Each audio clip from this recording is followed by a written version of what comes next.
Welcome to today's deep dive into the world of Bitcoin and how it could be weaponized by nations. Let's break it down cleanly. Now, Bitcoin, as you may or may not know, is a decentralized digital currency. No central bank, no single point of failure, just lines of code and the unwavering belief of people who think it's worth something. That alone is terrifying enough for some people, but what we're going to talk about today is far scarier. We're going to talk about how Bitcoin could be the financial equivalent of a rogue state getting its hands on a nuclear weapon.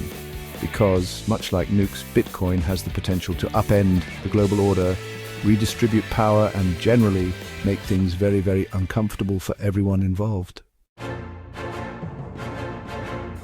Imagine a country, let's say, a country with a penchant for tracksuits and questionable election interference, deciding to buy up a huge chunk of Bitcoin. Not just a little dabble, but enough to make a dent in the global supply. Now, because Bitcoin is finite, this buying spree would drive the price through the roof. Suddenly, this nation has a powerful lever to pull. They could dump their Bitcoin, crashing the market and wreaking havoc on other economies. Or they could hold on to it, creating a situation where other countries are forced to buy Bitcoin at inflated prices just to stay relevant. It'd be like a global game of musical chairs, but instead of chairs, it's digital tokens. And the music is a constant loop of techno-libertarian manifestos. Remember those sanctions we love to slap on countries we don't like? Well, Bitcoin could make them about as effective as a screen door on a submarine. See, traditional financial systems rely on intermediaries. You want to send money to, say, a weapons manufacturer in a sanctioned country? Good luck finding a bank willing to process that transaction. But Bitcoin doesn't give a damn about your sanctions. It's like the internet's financial black market where everything's open 24/7 and the only KYC required is knowing how to say Satoshi Nakamoto backwards.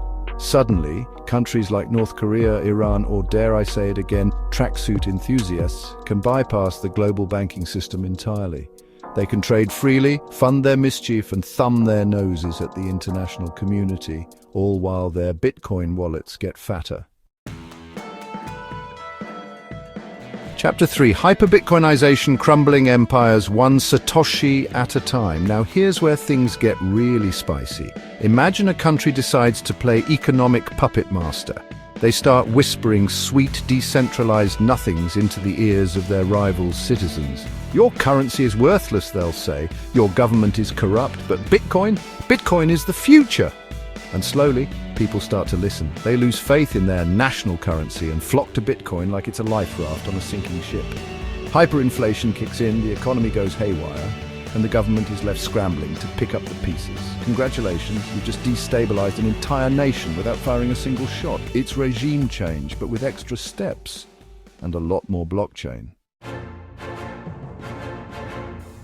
Chapter 4. Cyber warfare, from data breaches to Bitcoin heists. Forget about stealing state secrets or shutting down power grids. The new frontier of cyber warfare is all about digital pickpocketing, and Bitcoin is the prize. State-sponsored hackers could target cryptocurrency exchanges and wallets, siphoning off millions, even billions of dollars worth of Bitcoin.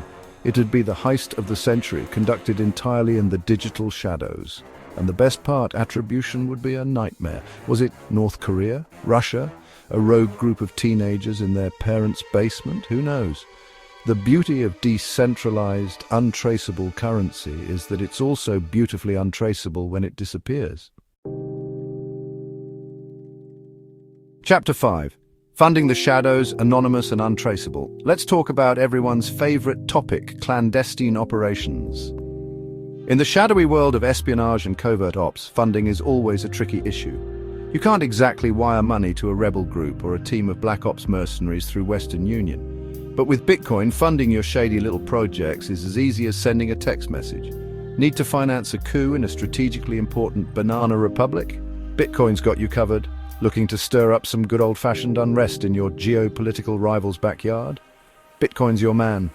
It's the perfect tool for any self-respecting nation looking to play a little fast and loose with international law. Outro, the future of power? Just like nuclear weapons changed military calculus after 1945, Bitcoin could shift economic power in the 2020s and 2030s. Nations who stockpile Bitcoin early could have a permanent strategic advantage, while those without could become second-class economic powers. It might sound like something out of a dystopian sci-fi novel, but the reality is this is the world we're walking into. And whether we like it or not, Bitcoin is here to stay. The question is, are we prepared for the consequences?